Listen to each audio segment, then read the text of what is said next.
Hola nuevamente, les saluda Ricardo Caraccioli, esta vez con criterio de estabilidad de Ruth Hurwitz.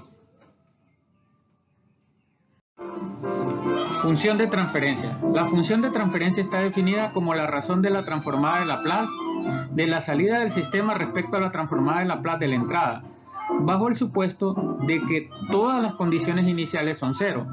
Esto es, estando inicialmente el sistema en reposo. O sea, estamos hablando de un sistema de una entrada y una salida, en este caso, llamado GDS, pero puede tener otro nombre en función de S, donde la salida es YDS y la entrada es RDS. Tendríamos que la función de transferencia, siempre y cuando esto esté en el dominio de la frecuencia, será la salida entre la entrada, YDS entre RDS. Y esto ya lo vimos en otros videos. Sabemos que la función de transferencia, que es salida entre entrada, nos quedará expresado en una fracción, en donde habrá un polinomio numerador y un polinomio denominador. Al polinomio del numerador lo llamaremos PDS y al polinomio del denominador lo llamaremos QDS. Entonces, nuestra función de transferencia estará compuesta por la división de estos dos polinomios. Sin embargo, la estabilidad del sistema, quien la define es el polinomio denominador QDS.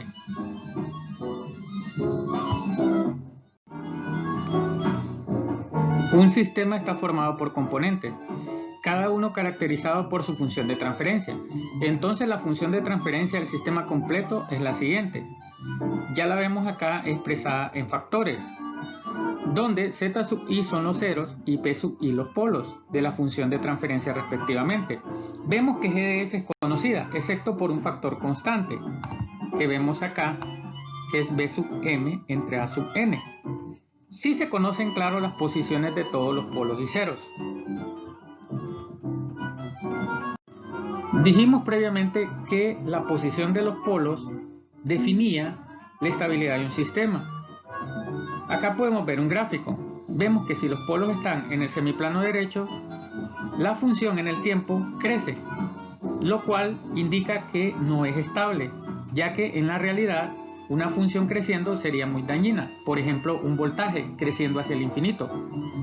En la realidad, esto se limita, ya que el voltaje de alimentación de un sistema no es infinito. Sin embargo, se considera que estas funciones no son estables. ¿Qué pasa en el eje imaginario? En el eje imaginario podemos ver tres casos. Uno es que sea cero los polos. En ese caso de ser cero, estamos hablando de una DC, si fuese un voltaje o una corriente. En el caso de tener parte imaginaria, vemos de que son oscilaciones puras, o sea, funciones sinusoidales. En el caso que estén en el semiplano izquierdo, vemos que las funciones en el tiempo son estables. ¿Por qué? Porque son funciones que decrecen con el tiempo. Y podemos ver casos como subamortiguado, críticamente amortiguado y sobreamortiguado, dependiendo dónde estén ubicados los polos. Teorema de Routh-Hurwitz. El teorema de Routh-Hurwitz sirve para analizar la estabilidad de los sistemas dinámicos.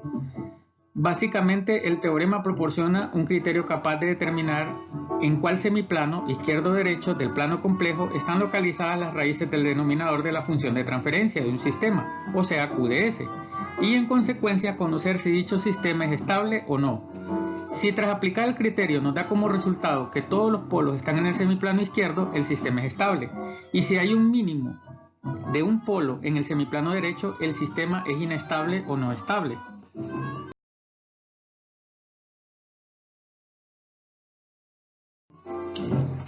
En la actualidad nosotros nos preguntamos para qué estudiar el criterio de Routh-Hurwitz, si la mayoría de calculadoras y sistemas informáticos nos pueden sacar las raíces de un polinomio y determinar geométricamente si está en el semiplano derecho o en el semiplano izquierdo. Pero recordemos que en la época que estos dos matemáticos, Routh y Hurwitz, estudiaron esto, no habían calculadoras.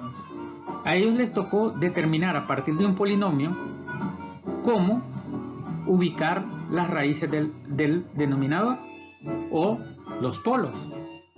Y no era tan fácil, porque podemos ver, por ejemplo, en los ejercicios de los libros, que nos ponen polinomios que son con factores enteros, pero no siempre van a ser con factores enteros. Imagínense tratar de descomponer un polinomio de orden 6 y sacar todas sus raíces con métodos numéricos sin calculadora no es nada fácil. Por eso el criterio es interesante y muy útil, porque nos da una forma de encontrar cuántos polos hay en el semiplano derecho de un sistema sin necesidad de descomponer este polinomio en raíces. Acá podemos ver el algoritmo, el cual lo ilustraremos mejor con ejemplos. Ejemplo 1. Digamos que tenemos la siguiente función QDS y queremos aplicarle el criterio de Ruth-Hurwitz. Lo primero que hacemos es ponemos una columna con la variable elevada en el orden desde 0 hasta el orden mayor, que es 4. O sea, tendríamos s a la 0, s a la 1, s al cuadrado, s al cubo y s a la 4. Luego ponemos los coeficientes de la siguiente forma. Lo que hicimos acá fue poner el primer orden, que es par, los pares intercalados, que es 1, 35 y 24 en la primera fila, y en la segunda fila 10 y 50, que son los impares. Luego aplicamos lo siguiente, que sería el procedimiento para encontrar el siguiente coeficiente. El negativo es la determinante de la matriz formada por la primera columna con la segunda columna, donde a este número llamamos pivote, que es en la esquina inferior izquierda. Ese valor será el denominador de este arreglo, de lo cual nosotros obtenemos el siguiente número, que será 30. Volvemos a hacer lo mismo, pero ahora con la tercera columna. Siempre dejamos estática la primera columna en el procedimiento y el pivote, y ahora lo hacemos con la tercera columna. Sin embargo, en esta notamos que este coeficiente es 0, por lo tanto, este número nos dará este mismo, que es 24. Hubiese sido lo mismo solo correrlo, que es lo que haremos después en todos los ejemplos. Y iremos obteniendo el siguiente arreglo. Volvemos a aplicar el mismo procedimiento, pero ahora para la matriz formada obviando la primera fila, que es esta, y nos cambia el pivote. Ahora el pivote será 30, lo cual nos quedará el siguiente procedimiento, del cual obtenemos el siguiente valor, es 42. Volvemos a aplicar lo mismo para la última fila, pero en este caso solo corremos el número 24. El arreglo de Ruth-Hurwitz nos quedará de esta manera. ¿Y qué nos dirá? Que si no hay cambios de signo, no hay polos en el semiplano derecho. Y lo vamos haciendo de esta manera. De 1 a 10 no hay cambio de signo, de 10 a 30 no hay cambio de signo, de 30 a 42 no hay cambio de signo, y de 42 a 24 tampoco hay cambio de signo. Por lo tanto, decimos que en el arreglo no hay cambios de signo y el sistema es estable, ya que no tiene polos en el semiplano derecho. Esta será nuestra conclusión. Veamos si es cierto. Si nosotros descomponemos en factores este polinomio, nos quedará de la siguiente forma, y notamos que todos sus polos están en el semiplano izquierdo, tal como nos dijo el criterio. Ejemplo 2. Tenemos el siguiente polinomio. Volvemos a aplicar el mismo criterio, solo que ahora llega hasta s al cubo, ya que el orden es 3. Ponemos los coeficientes, que serán primero los impares, 1 y 2, en la primera fila, y luego los pares, que son 2 y 40, en la segunda fila, y vamos ordenando los números en el arreglo. Luego aplicamos el criterio, que es negativo la determinante de la matriz que se forma con esos 4 términos, donde el pivote es 2. Vemos que esto nos resultará negativo 18. Y podemos correr este número para terminar el arreglo. Ahora analizamos a partir del arreglo cuántos polos hay en el semiplano derecho y concluiremos si es estable o no. Acá no hubo un cambio de signo. Acá sí tenemos un cambio de signo, ya que pasamos de positivo a negativo. Y acá igual tenemos otro cambio de signo, ya que pasamos de negativo a positivo. Por lo tanto tenemos dos cambios de signo. Entonces decimos que hay dos polos en el semiplano derecho. Y el sistema no es estable. Esa sería nuestra conclusión. Veamos si es cierto. Si nosotros descomponemos ese polinomio sacando factores, nos quedará de esta manera. Las raíces serán menos 4, 1 más 3i y 1 menos 3i, que ubicadas en el plano complejo nos quedarán de esta forma. Y podemos notar que sí tenemos dos polos en el semiplano derecho. Ejemplo 3. También se nos puede presentar el polinomio de forma simbólica, así como en el ejemplo. Vemos que tenemos coeficientes con letras A, B, C y D respectivamente. Si nos piden sacar el criterio de Rydberg para este sistema, lo que hacemos es aplicamos el mismo criterio, ponemos los coeficientes. Siempre recordemos que si empezamos con impar serán AC en la primera fila y BD en la segunda fila. Luego aplicamos el criterio y obtenemos el primer coeficiente.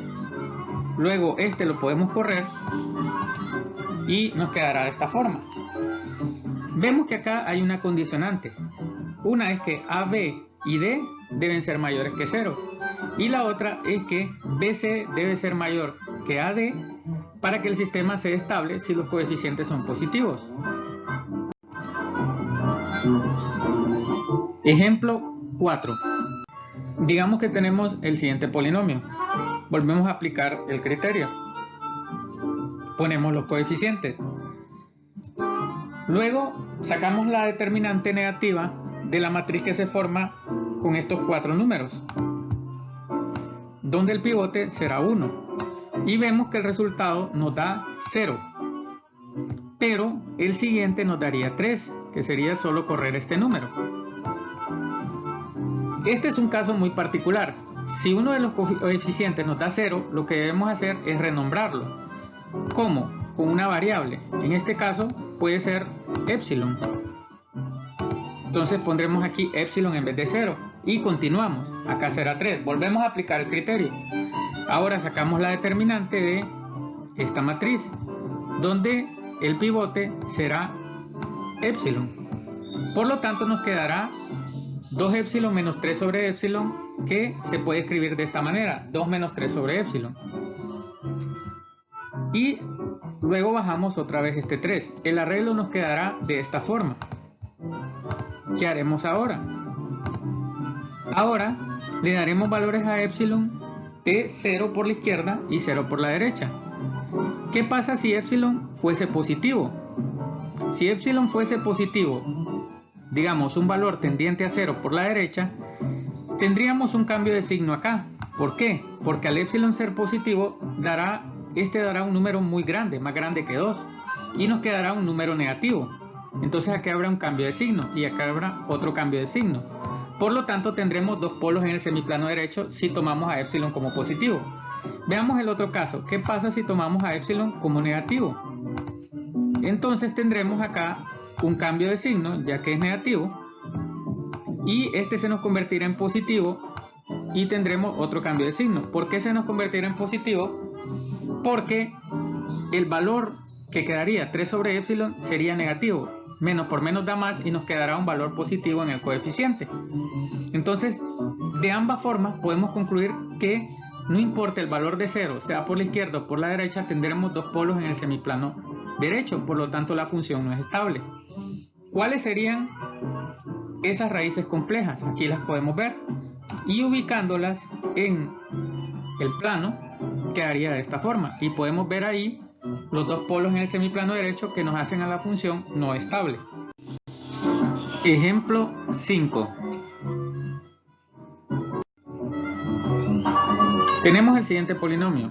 Vemos o notamos que uno de sus coeficientes es una constante no definida o generalizada llamada A.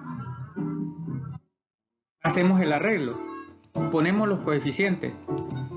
Encontramos el primer valor, que será este. Volvemos a hacer lo mismo y aquí ya tenemos el arreglo completo. Esto nos da una condicionante para A. Para que el sistema sea estable, el coeficiente en S a la 1 debe ser positivo. para que no hayan cambios de signo, al igual que A debe ser mayor que 0, si queremos que el sistema sea estable. Entonces podemos concluir lo siguiente: para que el sistema sea estable, A debe ser mayor que 0 y A debe ser menor que 4.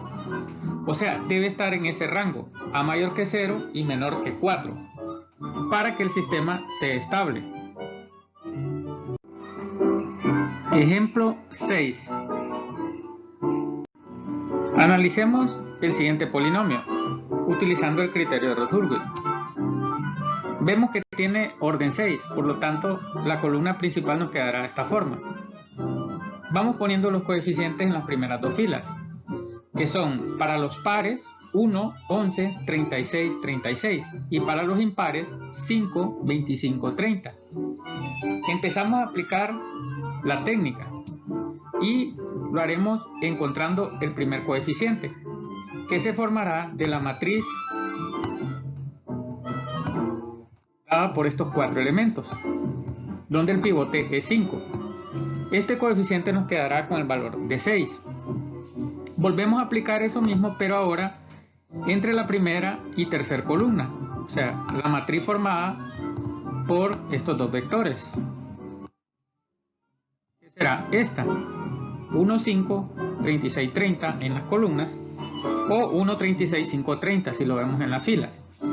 Y el pivote siempre seguirá siendo 5. Encontramos el siguiente coeficiente. Hacemos lo mismo para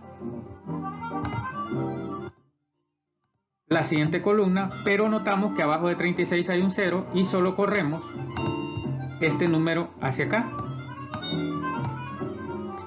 Ahora volvemos a aplicar esto para la siguiente fila y vemos que tenemos una matriz de 4 elementos: 5, 25, 6 y 30, donde 6 es el pivote. Por lo tanto, esto nos quedará un coeficiente 0. Si volvemos a hacer lo mismo para la primera columna con la tercera columna, nos quedará el siguiente arreglo para encontrar el siguiente coeficiente, lo cual también nos da el valor de 0.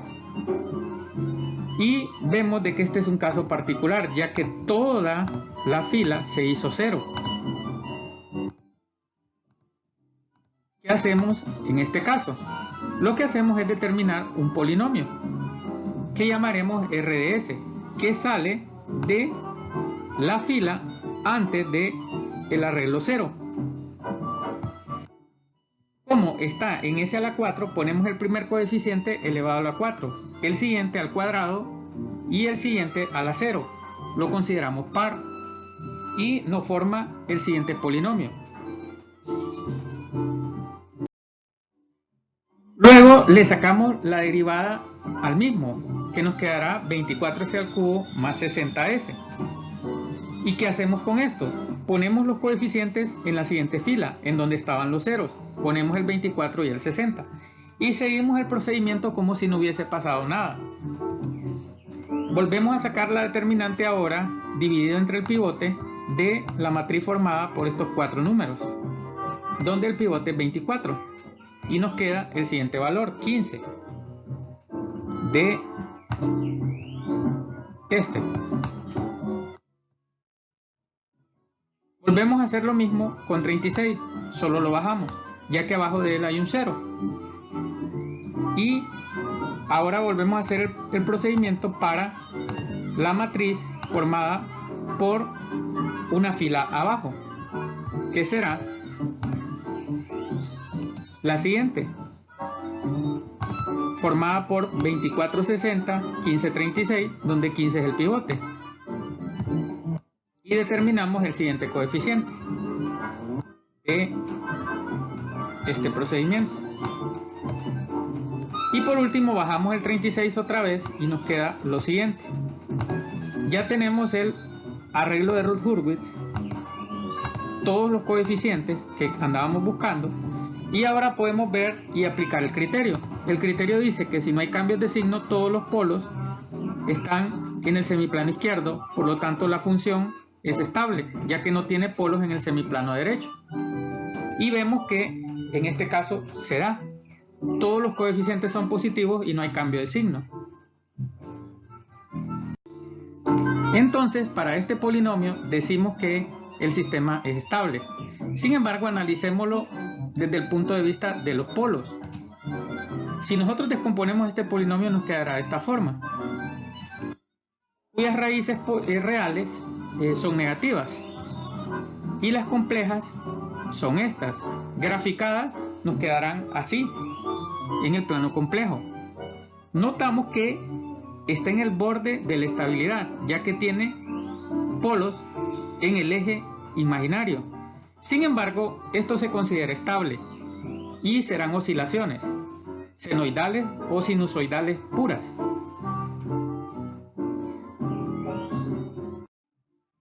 Ejemplo 7. Tenemos el siguiente polinomio. Le aplicamos el criterio de Routh-Hurwitz y nos irá quedando de esta manera. Ponemos los coeficientes y ahí ya los tenemos.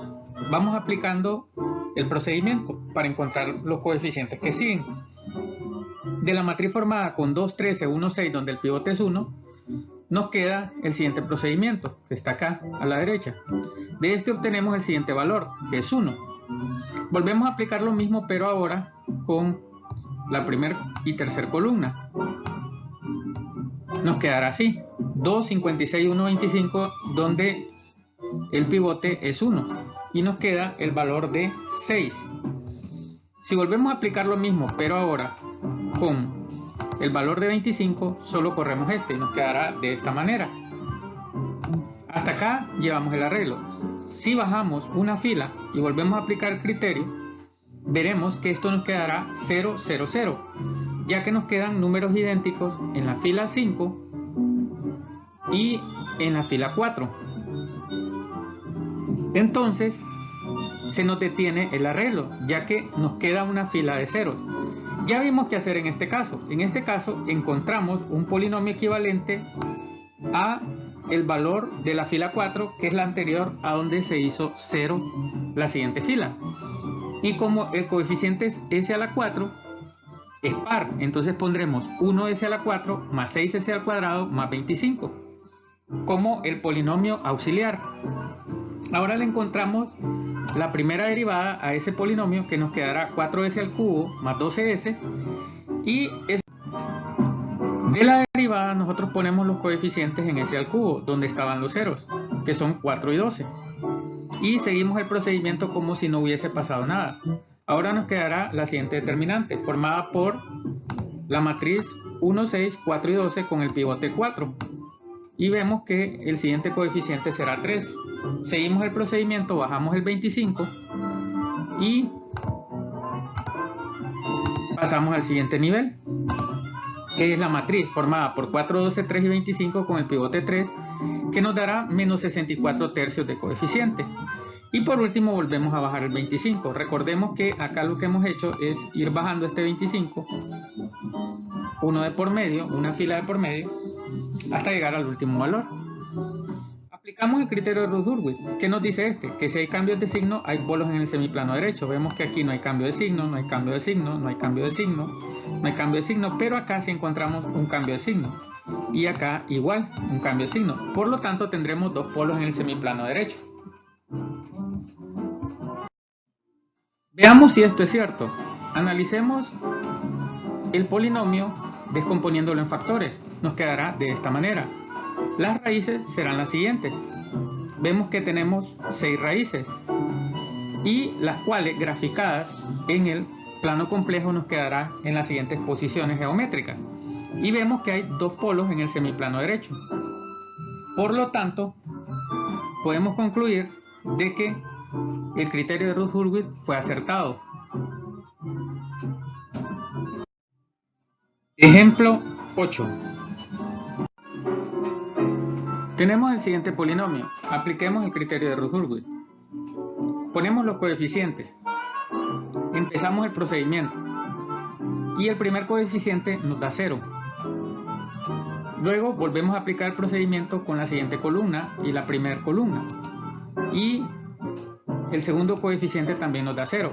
Por lo tanto, se detiene el arreglo. Pero ya dijimos qué hacer en este caso, y es encontrar nuestro polinomio auxiliar formado por estos coeficientes. En este caso, igual es en la fila s a la 4, por lo tanto es par.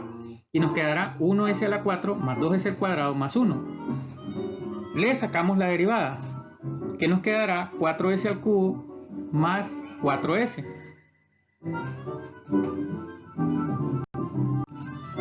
Luego procedemos a volver a hacer el procedimiento, pero ahora considerando esa derivada. En vez de 0 pondremos esos coeficientes, que son 4 y 4. Volvemos a aplicar el procedimiento y nos queda un 1. Y para la siguiente columna, con la matriz que se forma, que será 1, 1, 4, 0, nos queda un 1. Por lo tanto, nos vuelve a quedar una matriz de esta forma, que nos dará 0 otra vez. Aquí tenemos la tentación de volver a encontrar otro polinomio auxiliar, pero no. Si nos da dos veces esto es porque el polinomio no es estable, y ahí sí tenemos que detener el procedimiento, ya que solo una vez podemos aplicar lo del polinomio auxiliar, que fue esta. Entonces decimos que el sistema no es estable. Sin embargo, no sabemos cuántos polos hay en el semiplano derecho. Solo sabemos que no es estable. Hagámosle un análisis más profundo.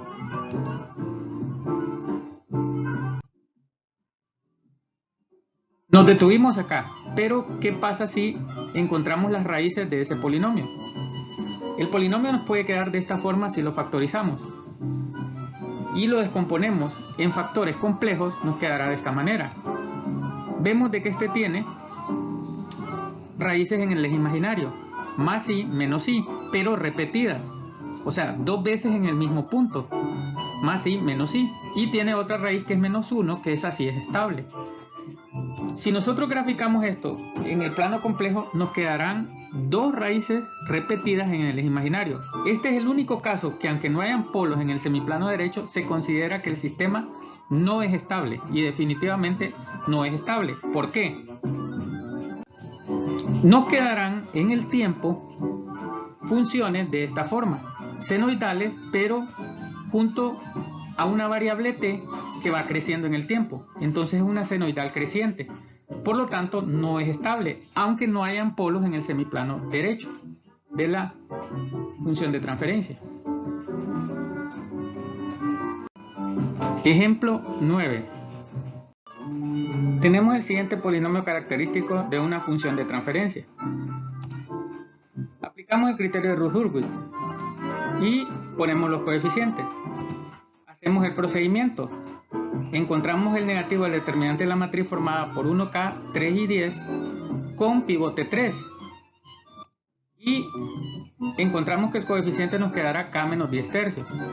Y bajamos el 10 y formamos totalmente el arreglo de Routh-Hurwitz. Ahora bien, ¿cuál será la condicionante para que este sistema sea estable? Que no haya cambios de signo. Y para que esto ocurra, k menos 10 tercios debe ser mayor que 0. O sea que k debe ser mayor a 10 tercios para que el sistema sea estable. Ejemplo 10. Tenemos el siguiente polinomio. Apliquemos el criterio de Routh-Hurwitz. Vemos que nos irá quedando de esta manera ya aplicado todo. Pero acá hay un valor que nos quedó cuadrático. En este caso tratamos de determinar el valor de k. Y notamos que de 30 menos k mayor que 0 se obtiene que k debe ser menor que 30 de la fila s al cuadrado. Si seguimos con el factor cuadrático, llegaremos a un problema. Este tiene raíces complejas, por lo tanto k debe ser un número complejo para que el sistema no tenga cambios de signo. En este caso decimos que el sistema no posee ningún valor de k que satisfaga la desigualdad, y el sistema será inestable para cualquier valor de ganancia k. Para hacer esta presentación utilicé las siguientes referencias bibliográficas.